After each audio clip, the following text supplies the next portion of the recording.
Hello friends, in our last lecture we have discussed about introduction of petroleum industry, and we have also discussed in the introduction what is oil, what is petroleum and what are petrochemicals. We have discussed brief introduction, so now not necessary to go back, and from today we will start drilling of petroleum and fractionation of petroleum. We have two questions,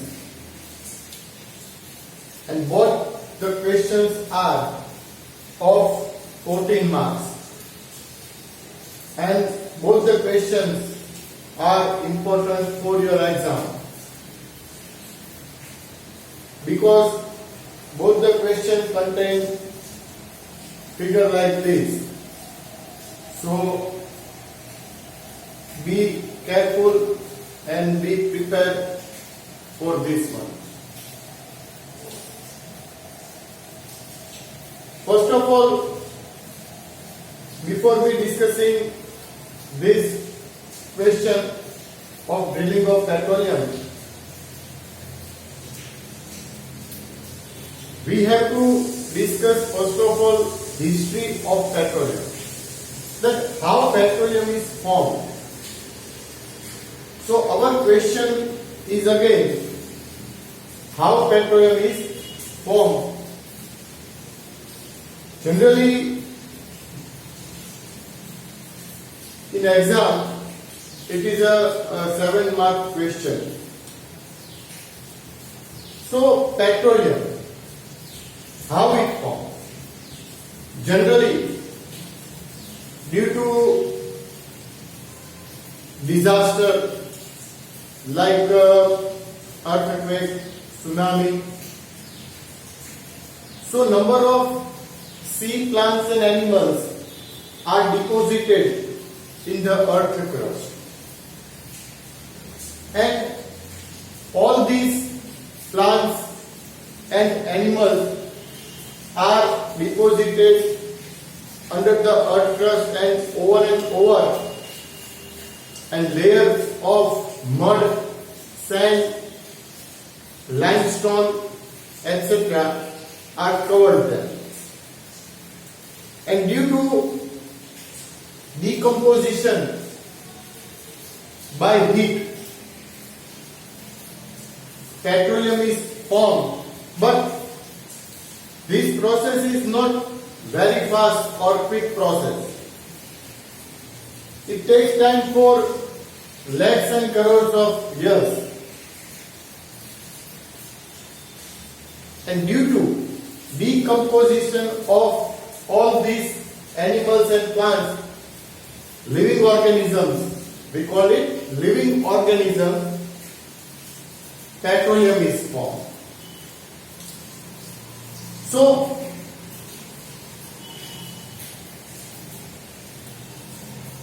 જે આપણે કહીએ કે પૃથ્વી ઉપરના જે સજીવો ભૂતકાળમાં એવી કોઈ ઘટના બની હશે, કુદરતી આફત કહીએ, જે આપણે ડિઝાસ્ટર કીધું, કે એવી કોઈ ઘટનાના પગલે જે દરિયાઈ વનસ્પતિ, જીવો, પ્રાણીઓ તે જે પૃથ્વીના પેટાળમાં દટાતા ગયા, deposited in earth crust, and layers of limestone છે, મડ છે, સેન્ડ છે, આવા બધા લેયર્સ થયા અને પરિણામ સ્વરૂપે જે ખડકો બન્યા, જેને આપણે જળકૃત ખડકો કહીએ,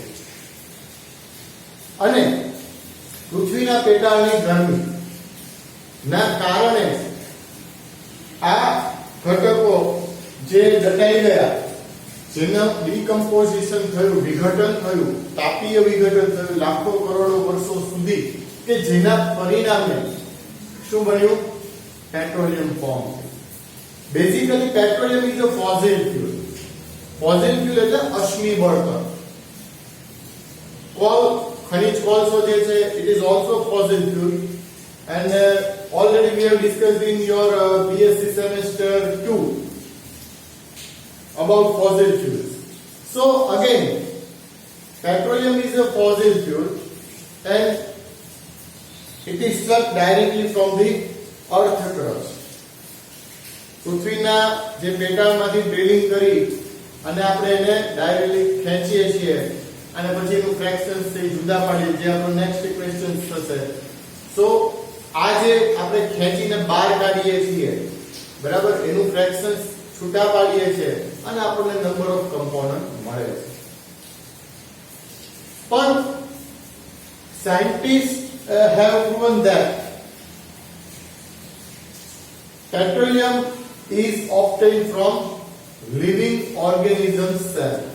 વૈજ્ઞાનિકોએ એવું સાબિત કરીને આપ્યું છે કે પેટ્રોલિયમ જે છે એ લિવિંગ ઓર્ગેનિઝમ્સ કે જીવંત ઘટકો હતા, સજીવો હતા કે જેના સેલ્સમાંથી પેટ્રોલિયમ બન્યું. બીકોઝ પેટ્રોલિયમ જે છે it is a long chain of hydrocarbon components. એટલે હાઇડ્રોજન અને carbon, but it contains trace amount of oxygen, nitrogen and sulfur, which we have discussed in our last lecture. So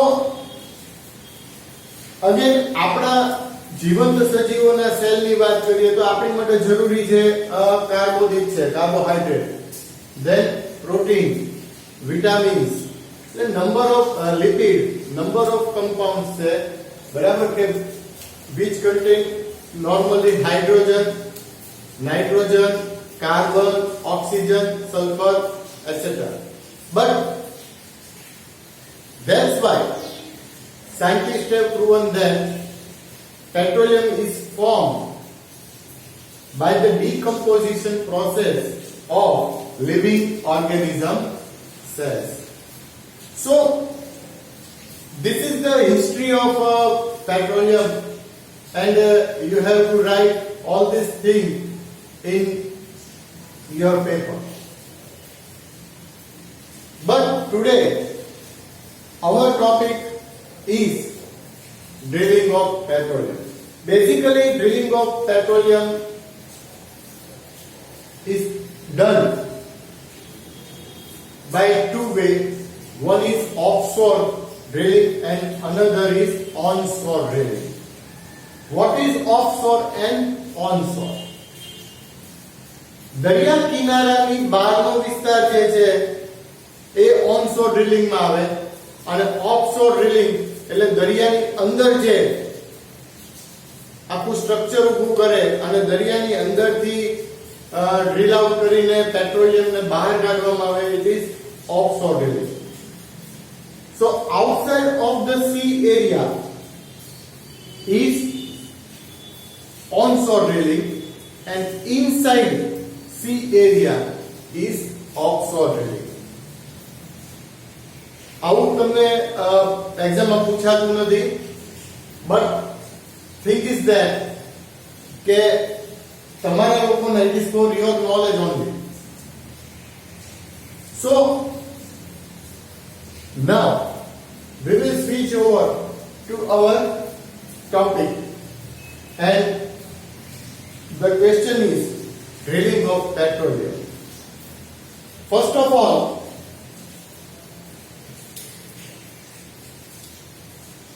drilling of petroleum. Basically, drilling of petroleum is started in 1859 in Pennsylvania, and the oil well is called Titusville oil well.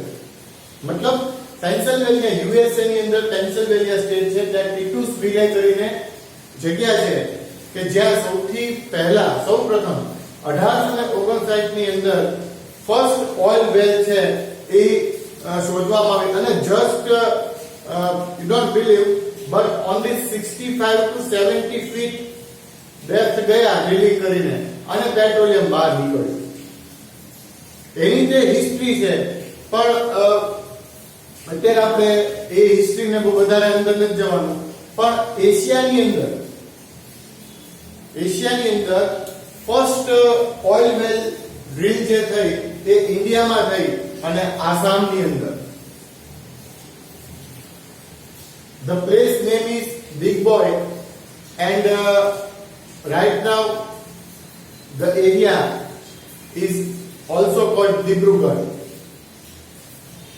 So first of all,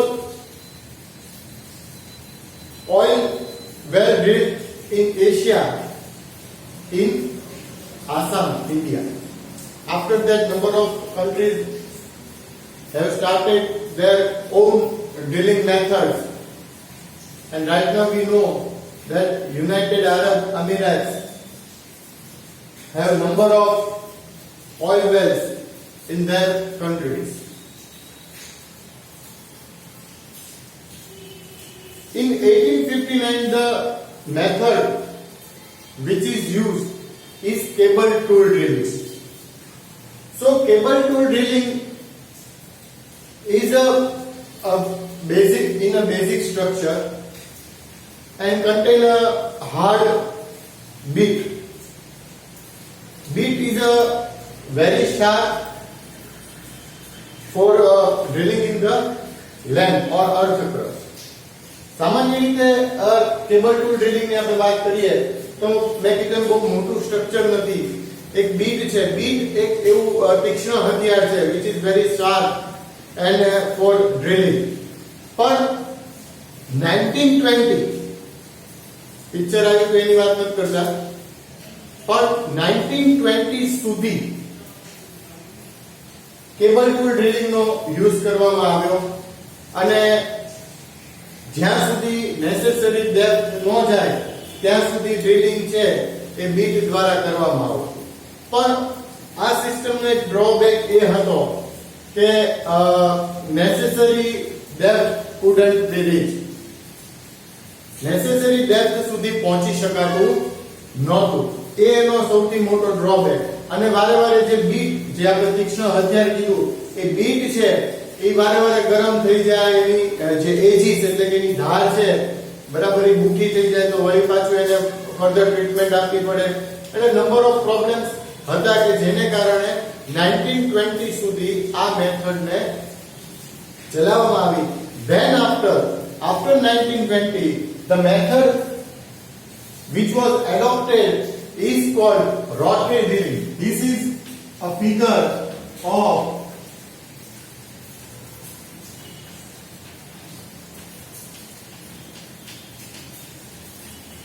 rotary drilling.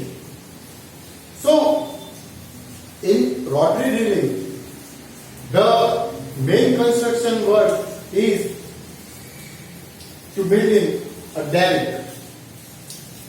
Derrick શું છે? તો કે derrick is a structure. Derrick is a structure which is made of concrete and iron girders. Derrick is a structure which is made of concrete and iron girders. When concrete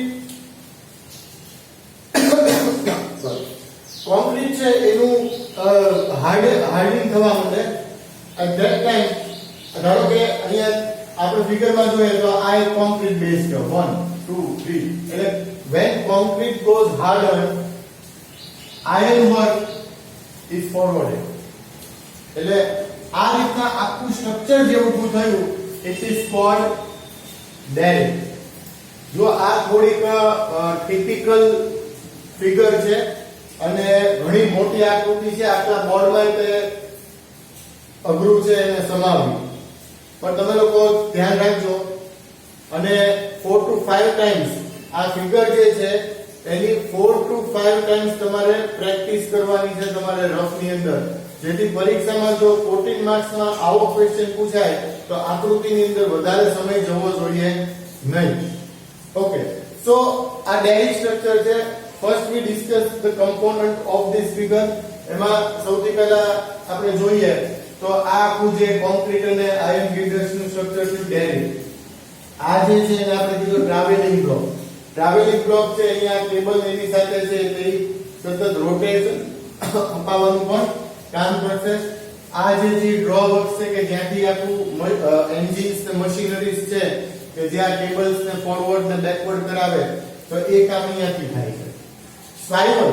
સ્વાઇવલ એટલે આ portion છે. સ્વાઇવલ નો meaning શું થાય? સ્વાઇવલ એટલે એક એવું એક device છે, કમ્પોનન્ટ છે કે જે ફ્રીલી બધી બાજુ મૂવિંગ થાય. એટલે આપણે લાઈક સ્વાઇવલ એટલે ઘરગડી જેવું કહીએ, બરાબર?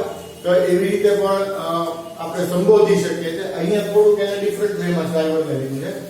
બીજું છે કેલી. કેલી શું છે? તો કે સામાન્ય રીતે અહીંયા જે આ જે આપણો ડ્રીલ પાઇપ છે, drill pipe is a hollow pipe, બરાબર? હોલો પાઇપ છે, એનો એક છેડે શું છે તો કે બીટ છે, અને બીજા છેડે શું છે તો કે ઈ જે અહીંયાનો પોર્શન છે, આ જે ભાગ, આ જે કીધો આપણે, એને આપણે કહીએ છીએ કેલી. એટલે હોલો પાઇપ છે એનો એક છેડો છે કેલી સાથે જોડાયેલો છે અને બીજો છેડો છે ઈ બીટ સાથે જોડાયેલો છે. અને કેલી છે, બરાબર, it has cross section and which is connected with the table. આ જે છે એ રોટેટિંગ ટેબલ છે, નહીં રોટરી ટેબલ એ કહેવાય, એને રોટેટિંગ ટેબલ એ કહેવાય, which is power driven. Rotating table છે એ પાવર ડ્રીવન છે. પાવર ડ્રીવન થાય એટલે ઈ જેમ રોટેટ થાય એમ ઈ કેલી રોટેટ થશે, અને કેલીને કારણે એની સાથે કનેક્ટેડ પાઇપ રોટેટ થશે, જેને કારણે બીટ રોટેટ થશે. ઓકે, અહીંયા આ એક સ્ટેન્ડ પાઇપ છે, એનો રોલ આપણે પછી જોઈએ છીએ. આ આખું મડ હાઉસ છે, એનું પણ વર્કિંગ આપણે પછી જોઈએ છીએ. બટ પહેલા આપણે વાત કરી ડાયરેક્ટની અને બીજા કમ્પોનન્ટ્સની. અહીંયા જે બીટ છે it is a hard steel, made of hard steel, અને એની જે ધાર છે, બરાબર, એજીસ, બરાબર. So number of diamonds are fixed on the edge of bit. Diamond આપણને એમ થાય ડાયમંડ છે ખાલી આભૂષણોમાં જ વપરાય, ના.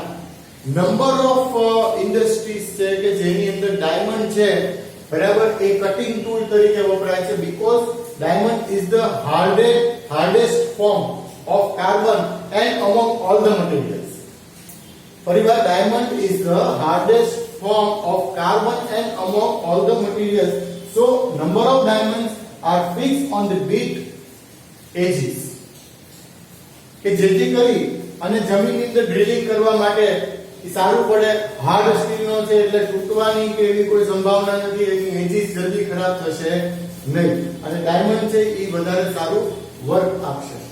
તો હવે આપણે વાત કરીએ કે જ્યારે આ આખી સિસ્ટમમાં આ આખું કેબલિંગ સ્ટ્રક્ચર છે, ટ્રાવેલિંગ બ્લોક છે, ટ્રાવેલિંગ બ્લોકને દ્વારા સ્વાઇવલ છે એ ફરે છે, અને રોટેટિંગ ટેબલ ની મૂવમેન્ટ છે કે જેને કારણે કેલી છે એ રોટેટ થાય. અને કેલી જે છે, બરાબર, એ કનેક્ટેડ છે કોની સાથે તો કે ડ્રીલ પાઇપ જોડે. એટલે ડ્રીલ પાઇપ રોટેટ થાય અને એના કારણે બીટ રોટેટ થશે. એટલે બીટ છે એ ડ્રિલિંગ કરશે સતત, અંદર ડેપ્થમાં ડ્રિલિંગ સતત ચાલુ રહેશે. પણ નંબર ઓફ પ્રોબ્લેમ્સ થાય છે, કારણ કે સરફેસ એરિયા જો હાર્ડ હોય તો એટલે રોકી સાઈડ ઇનસાઇડ હોય તો પ્રોબ્લેમ એ થાય કે ડ્રિલિંગ પ્રોપર થઈ શકે નહીં, બીટ છે એ ગરમ થઈ જાય. તો એવા સંજોગોની અંદર અહીંયા શું છે, મડ હાઉસ. મડ એટલે કાદવ. અહીંયા મડ છે it is a specially prepared mud. Specially prepared એટલે એકદમ લીસો, પાતળો, એકદમ સ્લરી બેઝ મડ તૈયાર કરવામાં આવે, અને એ જે મડ છે એ આ સ્ટેન્ડિંગ પાઇપ દ્વારા થ્રુ કેલી છે એ ડ્રીલ પાઇપમાં ઉતારવામાં આવે. So what is the work of mud? Mud છે એ બીટને ઓવરહીટિંગ થતો અટકાવે છે. શું કામ? કારણ કે આપણને ખબર છે કે મડની પ્રકૃતિ ઠંડી છે. સો when beat is heated or અંદર જે ફર્ધર ડ્રિલિંગ થાય છે એના કારણે જે રોક સેવિંગ્સ ને બધું ભેગું થાય છે એટલે અંદર વધારે ડ્રિલિંગ થઈ શકતું નથી, બીટ અંદર વધારે જઈ શકતો નથી. તો આ મડ છે એ અહીંયાથી બીટને સૌથી પહેલા એને ઠંડો પાડે છે. સેકન્ડ વર્ક તો કે જે અંદર જે ખોદાણ થયું છે તેમાં રોક સેવિંગ્સ એટલે ખડકોનો ભૂકો, તો ઈ જે છે ઈ અહીંયા આઉટર પાઇપ દ્વારા પાછો મળ જે પાછો આવશે એમાં બધું ખેંચાઈ જશે. અંદર સરફેસ ને ભીની રાખશે. આપણે કોઈ જગ્યાએ ખોદવું હોય તો એકદમ હાર્ડ અને કોરી જમીન હોય તો એની અંદર આપણે ખોદાણ શરૂ કરીએ તો it is quite difficult for us. પણ થોડુંક આપણે ત્યાં પાણી નાખી દઈએ અને પાણી નાખીને જેવું આપણે ખોદકામ શરૂ કરીએ તો આપણા માટે ઈઝી થઈ જશે.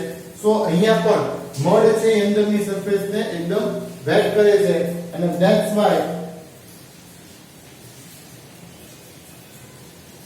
અંદર ફર્ધર ડ્રિલિંગ છે એ ઈઝી થાય. રોક સેવિંગ્સ અને બીજી મટીરીયલ છે એ આઉટર પાઇપ દ્વારા અગેન મડ હાઉસમાં આવે, ત્યાં વળી પાછો મડને પ્રોપર પાછો પ્રિપેર કરવામાં આવે અને આ પાઇપ દ્વારા ઇનલેટ કરવામાં આવે. સો અહીંયા જે વાત છે કે સતત ને સતત ડ્રિલિંગ ચાલુ છે. ક્યાં સુધી ડ્રિલિંગ કરવાનું? Necessary depth could not be reached. જ્યાં સુધી નેસેસરી ડેપ્થ નહીં પહોંચે ત્યાં સુધી ડ્રિલિંગ કરવાનું છે અને હાલમાં આ સિસ્ટમથી મોટા ભાગની જગ્યાએ કામ થાય છે અને method is called rotary drilling. હવે તો કે મડ છે બરાબર એ બહાર નીકળે. મડ બીજું એક કામ કરે છે કે જ્યારે વધુ અંદર ડ્રિલિંગ થશે ત્યારે અંદરથી ગેસિયસ પ્રેશર આવશે તો એ પ્રેશરને તે ડિક્રીઝ કરાવવાનું કામ મડ કરે છે અને ફાઇનલી જ્યારે necessary depth reach at that time બીટને આપણે બહાર કાઢી નાખીએ છીએ અને થ્રુ મોટર્સ એના દ્વારા આપણે અંદરથી ઓઇલને બહાર કાઢીએ. પણ અહીંયા જે ઓઇલ આપણને મળે છે એ ઓઇલ છે which contain water, mud, rock savings and number of unnecessary matters. બરાબર. તો આ બધાનું રિફાઇનિંગ ફિલ્ટરેશન થવું નેસેસરી છે. એટલે ઈ જે ઓઇલ છે એને ફર્ધર રિફાઇનિંગ એન્ડ ફિલ્ટરેશનમાં મોકલવામાં આવે છે અને એમાંથી જે પછી ઓઇલ બહાર કાઢીએ છે બધી ઇમ્પ્યુરિટીઝ ને રિમૂવ કર્યા બાદ it is called crude oil. અને ક્રૂડ ઓઇલનું પછી ફર્ધર ફ્રેક્શનેશન કરાવવામાં આવે છે અને ઈ જે ફ્રેક્શનેશન છે એના દ્વારા આપણને નંબર ઓફ કમ્પોનન્ટ છે એ પ્રાપ્ત થાય છે. સો અહીંયા we have discussed rotary drilling for drilling of petroleum અને this is again onshore drilling અને ઘણી બધી જગ્યાએ આપણે ગુજરાતની અંદર ONGC ની એવી કંપનીઝ છે કે જે મહેસાણા ને એ બધા એરિયા છે ત્યાં ખેતરોમાં પણ અમુક લેવલ સુધીનું ડ્રિલિંગ કરીને ઓઇલને ખેંચે છે અને એના સબસ્ટેશનમાં ભેગું કરાવે છે. તમે બાજુ જોશો તો તમને ખ્યાલ આવશે. પણ again in our Gujarat refining જે પેટ્રોલિયમનું ફ્રેક્શનેશન ને અમુક જે કમ્પોનન્ટ્સ છૂટા પાડે અને પેટ્રોલિયમ ઉપર અને પેટ્રોકેમિકલ્સ ઉપર કામ કરે એવી ઘણી બધી કંપની. એમાં સૌથી મોટું નામ છે રિલાયન્સ ઇન્ડસ્ટ્રીઝ જામનગર. બરાબર. અને પેટ્રોલિયમ ને રિલેટેડ જામનગરમાં અગેન એસઆર પણ છે. પણ ઓકે, અત્યારે આપણો જે ટોપિક હતો એ જે છે એ રોટરી ડ્રિલિંગ ઓફ પેટ્રોલિયમ. સો સમજાયું હશે તમને બધાને? કોઈ પણ ક્વેરી હોય તો તમે મને પૂછી શકો છો. Thank you.